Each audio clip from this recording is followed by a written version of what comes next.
welcome to Tales of Honor Podcast, a podcast dedicated to telling the true stories of the Congressional Medal of Honor.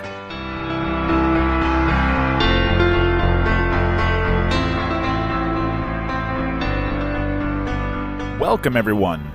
Welcome to Tales of Honor Podcast. It's a bi-weekly podcast dedicated to bringing you the true stories of all the Congressional Medal of Honor recipients. And I'm your host, Christoph Ambrosch.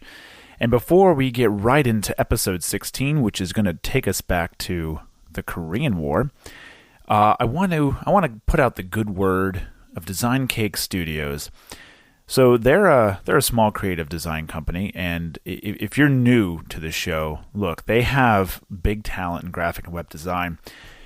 Recently, friends of the show, Steel District Barbershop over in Bethlehem, Pennsylvania, they took advantage of DesignCake Studios' abilities and had their logos and business cards done by them, and they're more than happy with the outcome of that.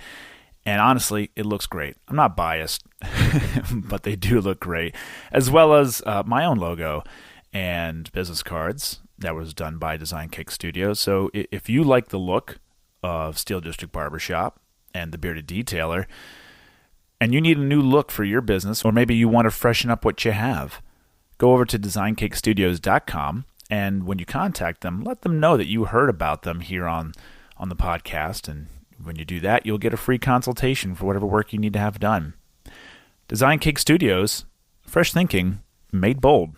And now, a tale of honor.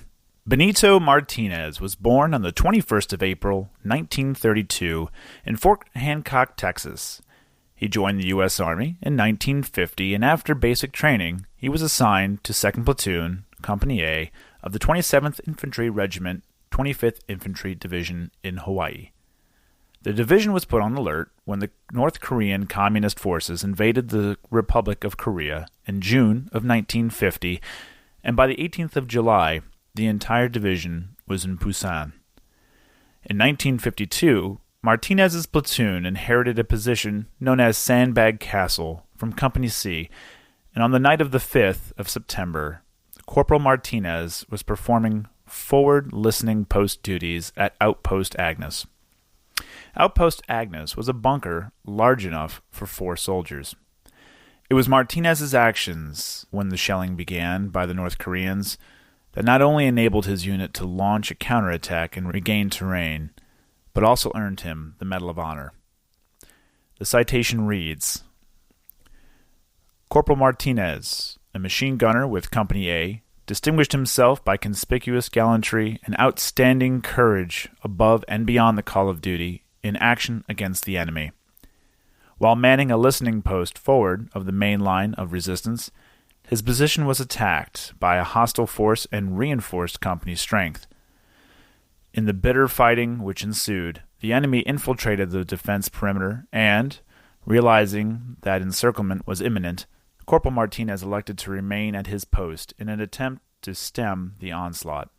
In a daring defense, he raked the attacking troops with crippling fire, inflicting numerous casualties. Although contacted by sound power phones several times, he insisted that no attempt be made to rescue him because of the danger involved. Soon thereafter, the hostile forces rushed the emplacement, forcing him to make a limited withdrawal, with only an automatic rifle and pistol to defend himself. After a courageous 6-hour stand and shortly before dawn, he called in for the last time, stating that the enemy was converging on his position. His magnificent stand enabled friendly elements to reorganize, attack, and regain the key terrain. Corporal Martinez's incredible valor and supreme sacrifice reflect lasting glory upon himself and are in keeping with the honor traditions of the military service. Corporal Martinez engaged until he ran out of ammunition. He retreated to a bunker that had been destroyed by shelling, picked up a Browning automatic rifle, and continued the suppression. Benito Martinez was mortally wounded on the 6th of September, 1952, and President Truman presented Martinez's family with the Medal of Honor on the 29th of December, 1953. He was buried in the Fort Hancock Cemetery and was exhumed in the 1980s and was buried with full military honors at Fort Bliss National Cemetery in El Paso, Texas. And that was a Tale of Honor. Thank you so much for listening to Tales of Honor podcast, and I know you like this podcast because you keep coming back, as you should. So be sure to leave a nice review, a rating, and tell your friends and family. You can see more information on Facebook, Instagram, and at thebeardeddetailer.com/TOH podcast. If you have any questions or comments, you can send them to talesofhonorpodcast@gmail.com. And until next time, I'm Christoph Ambrosch. Thanks for listening.